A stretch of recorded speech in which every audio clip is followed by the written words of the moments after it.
नमस्कार. स्वागत आहे तुमचं आजच्या आपल्या दुसऱ्या व्हिडिओमध्ये.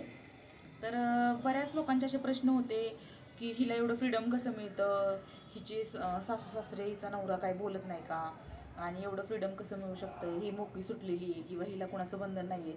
तर दादांनो, माझ्या ताईंनो, बहिणींनो, तर असं काही नाही आहे.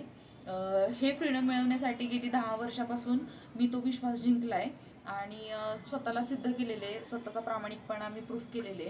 त्यामुळं आयुष्यामध्ये आत्ताची फेज आहे की डोळे झाकून विश्वास जो ठेवतो ना, तो दुनिया नसते तुमच्यासोबत, पण जो जोडीदार असतो ना तो तुमच्यासोबत, त्याला तुमची रिॲलिटी सगळी माहीत असते, तुमचे चांगले वाईट गुण माहीत असतात.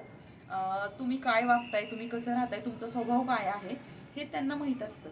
मग तो ट्रस्ट कमवण्यासाठी त्यांना खूप जास्त म्हणजे मी तर 10 वर्ष दिले.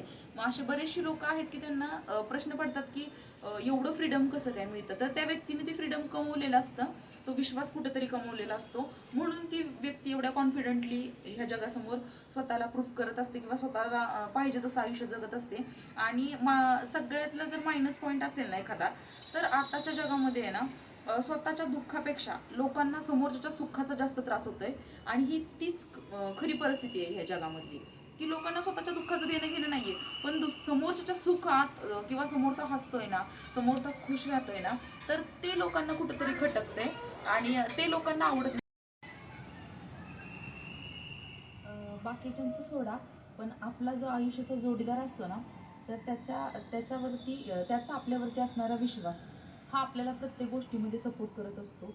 एक एक चांगला बॉन्ड किंवा एक चांगलं नातं किंवा एक चांगलं मॅरेज लाईफ आपण जर जगत असेल ना, तर आपल्याला नक्कीच ते फ्रीडम मिळतं, नक्कीच तो सपोर्ट मिळतो. आणि मला हे क्लिअर करायचं होतं तुम्हाला, रील्स बनवणाऱ्या सगळ्या बायका ह्या चुकीच्या नसतात किंवा फालतू नसतात किंवा वाईट नसतात. कुठंतरी तो स्वतःला खुश ठेवण्यासाठी किंवा स्वतःच्या आनंदासाठी, स्वतःला ज्या गोष्टी आवडतात त्या गोष्टींमध्ये स्वतःला रमवण्यासाठी ह्या रील्स वगैरे बनवत असतात. अशी मीच नाही आहे, अशा बऱ्याचशा बायका आहेत ज्या रील्स बनवतात. आणि मी कोणती मोठी सेलिब्रिटी नाही आहे किंवा मी मोठी कुठली यूट्यूबर नाही आहे, पण जे खरं आहे, जे जेन्युइन आहे आणि ज्या गोष्टी खरंच खऱ्या आहेत ना, त्या मला तुमच्यापर्यंत पोहोचवायच्या आहेत आणि त्याच टॉपिकवरती आपण या चॅनलमध्ये बोलणार आहोत.